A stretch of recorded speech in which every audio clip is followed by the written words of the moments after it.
What's up guys, NepentheZ here and welcome back to another episode of Draft to Glory. Today, we're going to hopefully get an icon. I don't know, are icons even available in Draft? I don't know. I asked the question to you guys, are icons available in Draft? I am yet to see a single icon used in Draft.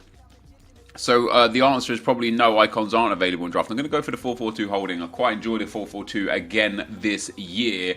But guys, in the last episode, I might take that Lionel Messi. In the last episode, guys, we won the draft again. Eden Hazard was an absolute beast for us. We didn't get great things in the rewards, sadly, last time around. So hopefully this time around we could do a little bit better. And it looks like off the bat here, I could go with Paul 2 there. This isn't the worst. I mean, his reactions are terrible. I would love to know what... Like, last year I really did understand that reactions specifically for defenders was an important stat, which is ironic. Not even ironic, it's just stupid that the reaction stat is in the dribbling category rather than the defending category when it seems more apparent for defenders than anything else. But I would love to know exactly what it does. But anyway, guys, if you could drop a thumbs up on the video, it would be very much appreciated. Let's leave a like here and see what we can get for a like target. I mean, De Rossi's not a bad card at all. Marking and interceptions are great. Strength and aggression, very good. I'm going to take him. We were kind of forced to go into into Serie A there anyway with how many Serie A cards we had, and now we've got options. Icardi is a great card. Finishing, positioning, composure, fantastic. But Rodrigo is a very good card with Deadeye as well, which is a really good chem style for him. And he hard links over to Port 2 there, so we're going to pop him in, and we're going to go with a La Liga squad, I think, depending on what we get here, of course. Oh god. Well, how about that? If we did take Icardi, would have been perfect, or if we took the Nzonzi, Bakayoko would have been perfect. I'm going to go with Bakayoko here. We'll see if he's as OP as he has been in previous years. Out on the left-hand side, we're really going to have to... I mean, we could take Kakuta. This is a bad card. Bad reactions, bad composure. Like 1, 2, 3, 4 stats in the dark green. That's terrible. The other options we would have would be Ndai here. Good pace, good agility and dribbling, good jumping. But again, only 5 stats in the dark green. Not great. The other option we could go with, of course, would be Laxalt, who again has only 4 stats in the dark green. It's all bad. It's all bad. Let's go with Ndai there. I don't know why. Something's calling me about him. 4-star, 4-star as well. So that's a little something as a benefit, I suppose. And then in a left back. Come on, EA. I need some players here. I need some good players. We're going to get Antunes or Criscito. These are all slow. I'm going to go with Antunes here. High medium. Good stance. Good stand. Good tackles. Really good shooting for a left back, of course. Why wouldn't you? He gets a strong link as well into the left mid, which means we can actually go with a full Calcio A defence here and have pretty much everyone on. Oh, okay, brilliant. Never mind. Right, so we've got French, Italian, and Portuguese. We have no French, Italian, nor Portuguese. Let's take the German with 33 pace. Why not? Why not? Next up, De Vrij. So Marcano is Spanish, which is good, and hard links to De Rossi, which is good. De Vrij is Dutch. If we had just taken Icardi, we could have taken Icardi, the CDM from Inter, and then De Vrij. I kind of feel like Marcano is the best option here. He's got an anchor chem style, which is great, and he's Spanish, which means any La Liga Spanish right back here will be perfect. We didn't get a La Liga Spanish right back, but we'll take Arias, who's not bad. And now if we get a Spanish centre back, like we can just kind of link it all up there, no problem. And then in goal, we're gonna have to take Fabricio or Gaeta here. We'll take Gaeta. Only soft links into Marcano. All in all, it's not a bad squad. it's not a great squad either, though, is it? Really, we're a few positions away from this being good enough. Ooh. Now we got some choices. Dembele, good player to have. Heung-min Son, great player to have. Eden Hazard, the best player to have. We're going to take that Eden Hazard. I know, guys. I know what you're saying. I know the chat. Oh, I can already see the angry typing fingers. I should have taken Coutinho. Take Coutinho. I know he hard links to Messi. But then we would have lost chemistry to Antunes. And I think Eden Hazard is going to offer us way, way more. Kind of wish I took Son now. I actually might go with Kane Hazard. Could go with Hazard and Nacho. Wouldn't impact Messi's chem. We would lose a little bit of chemistry by putting in Nacho Monreal. I'm going to do it. We will lose a little bit of chemistry here by going with Hazard and Nacho. Literally like 2 chem points, that's it. And I'm okay with that. I'd rather start Hazard than the other guy that we had then. Next up. Ikike, do you love me? I mean, player here could be a good one. Player, it'd be a good sub. Bakambu as well. Where's he playing these days? Chinese League. Good stats. Good stats for Bakambu. Great pace. Good shooting, finishing and positioning. Not bad on the dribbling side of things. You know, I think Bakambu might be a great super sub there. Obviously used to be in La Liga, not anymore. Next up, Murillo. Ooh. Damn, I really wish I took Harry Kane and Heung-min Son. We could have had Kane, Son and Dyer all in the middle there. We could take Murillo, who would be, like, he is just a logical choice. He hard links to the right back. He'll get 7 chem at centre back. We have Felipe Anderson just looks good. I've got to take Murillo. He is just the sensible choice. And then we go into the next pick. And Danovic. Paul Pogba. I'm getting thrown up some really good players. Handanovic would be great to go in goal. Pogba is one of the best players in the game. I have to take Paul Pogba. He is quite simply one of the best players in the game. He is too much to turn down. That's what I'll say. He is too good to turn down. I know Handanovic would have been incredible for us in goal. I think he was just too good to turn down. Sidigu doesn't really help either, does he? We'll take Sidigu just to see if we can get ourselves another good centre-back to put in there. Fabian Delph, Gary Cahill. Ooh. Could go Gary Cahill. And go a nice little Premier League quartet there. It wouldn't help Pogba with chemistry unless we got a Premier League striker. And then Hazard and Pogba would get full chem. We're going to take Cahill. We're going to pop him in there. We don't gain or lose chemistry yet. A La Liga centre mid and a Premier League striker would be enough pretty much to get us on full chemistry here. So let's see if we can get ourselves those items. Titty. Oh yes. I like him, Titty. He is very, very good for us. We gain a small amount of chemistry because Bakayoko now goes up to 7 chem. We get Murillo out and Titty considerably better. And we move on. Royce is good. Great. No Stam. Dybala is good. Great. Dybala is probably the better one to take here. I'm going to take Dybala. He'll be a good sub for us. So in terms of substitutes now, Dybala's about the only good one we've got, actually. The only good one available. I'll also take this Anderson Talisca as another good sub. I'm not going to get the La Liga centre mid now, which means I can only hope for a Premier League striker to really help boost our chemistry. Doesn't look like we're going to get it. Let's take El Shaarawy. We could have had a much better squad out here. Ooh. Now Anthony Martial for chemistry is much worse. No, I was trying to trade in the goalkeeper. It's much better. Pogba gets full chem. Martial gets full chem. Messi on 7. Titi on 7, Cahill on 7, Bakayoko on 7.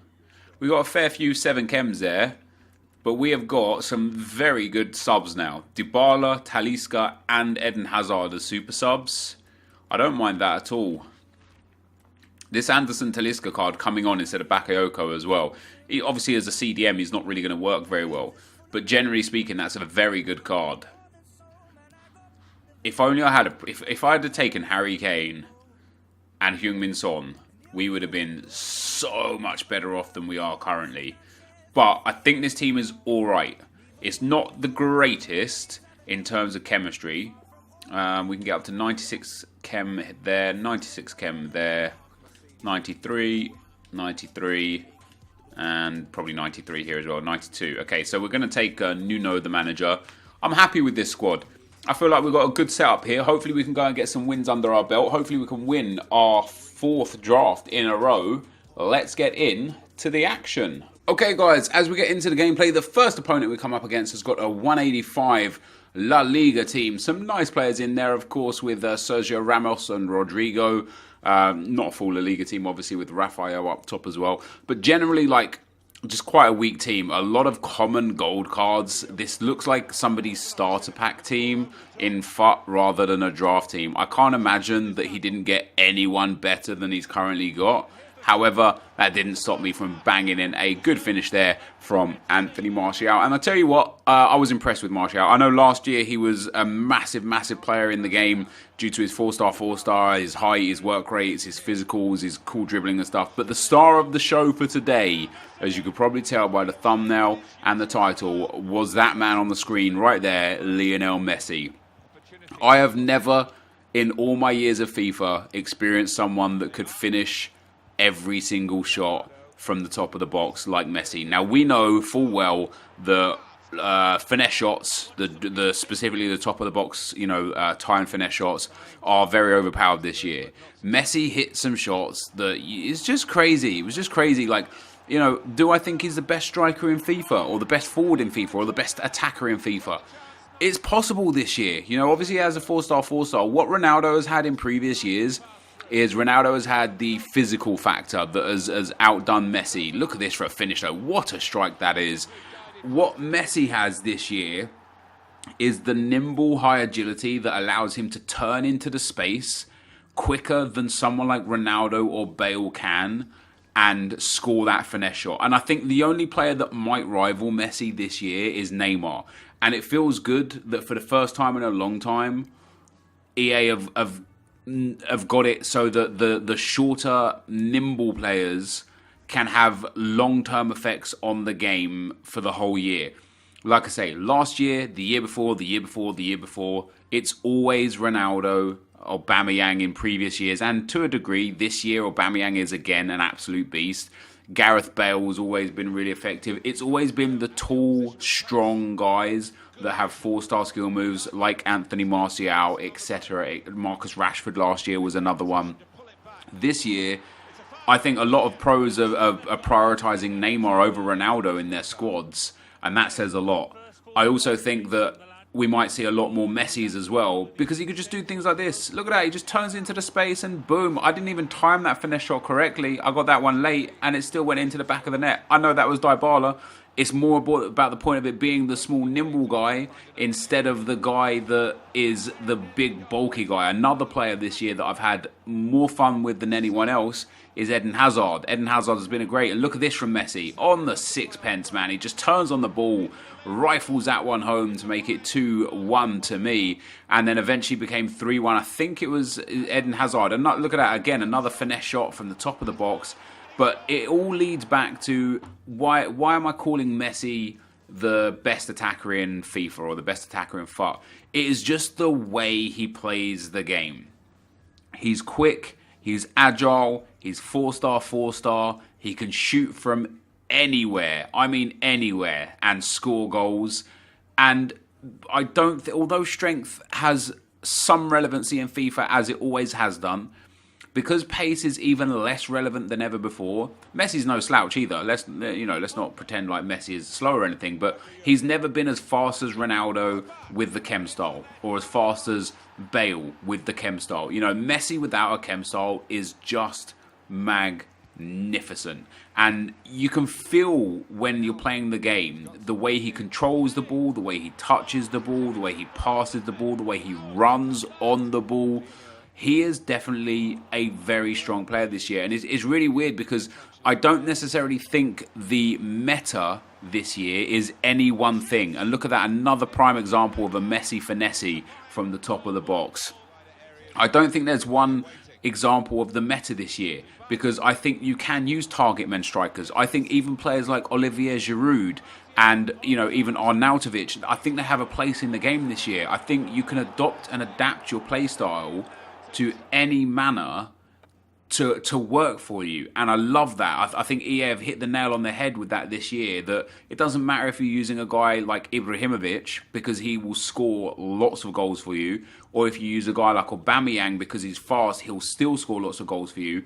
I think it comes down to how you play and what your personal preference is. And for me, the way I play FIFA this year, I think that my go-to is no longer the big bulky striker that has good pace, good physicals, good dribbling, good skill moves, good weak foot. I think now it's the shorter, nippier striker that has high agility and high balance and can shoot from three fields away. That's kind of what I think that I'm going for. And that's why I loved Messi during this draft. I really found him to be just super, super efficient. We end up scoring in the final as well here, guys. We got to the final again. Ball comes in. Anthony Martial there with an absolutely sensational finesse shot from the top of the box to make it 1-0. I then conceded one of the most unfortunate goals I've conceded in draft since we started playing draft. The ball comes here down the left-hand side. We get our body in the way. We've got 5 men on Suarez. We tackle him a fair few times there. It pops back to him to score, as none of the defenders I'm not controlling react in any way, shape or form. And if that was unfortunate, this is even more so. Good block, bang. Good block, bang. Good interception. Can't do a thing about it. Drops back to him. And in a game that was actually even by way of match stats, that could have gone either way through regular time, and isn't really a game that I sit here and think, oh, how did I lose that kind of game? The goals that I conceded were definitely two of the most frustrating goals I have conceded this entire year of FIFA. I know we're only like 2 weeks in, but still, the point remains. I just wanted to look at the goals again. I wanted to kind of have a view, like, what could I have done? And I positioned myself perfectly manually for the tackle in both occasions. And the AI, which people are claiming is stupidly overpowered this year, they didn't really do much for me on this occasion. So we lose in the final in episode 4, guys. Let's get into the packs. All right, guys, so the run had to come to an end eventually. That was actually just a really tough game in the final. The guy was a very good player. I don't take that away from him. However, as you would have seen, I showed the replay of both of his goals. What a brutal way to concede 2 goals. On both occasions, I tackled the ball 2 times. In fact, the first goal, I think 3 times, and it just popped back to him both, like, on all occasions. Like, really, really tough to concede 2 goals in that manner, and for that to be the way the final was lost. But if you would have said to me, start of Draft to Glory, after 4 episodes, you'd be 15 wins and 1 loss, I would have taken that. So can't complain too much. Great squad in general. Messi is an absolute beast. One of the best players in the game. His finishing is just unreal. So we get a premium gold players pack and a jumbo premium gold pack. I have seen people get some absolutely unreal rewards from losing draft. How's my luck? Not a walkout to start with. Is it a board? It is a board. So the 15k pack gives us boards. Portugal, goalkeeper is going to be Lopez. So we got a board there. We get Lopez. Good card, to be fair. 84 rated. Nice to have in the squad. Hopefully there's some good 83s and 82s in this pack as well. There are not. We don't want that guy there. I mean, in terms of price, we got like 3k out of Lopez. Probably not a lot out of Mascherano. Maybe 1,000 out of Mascherano.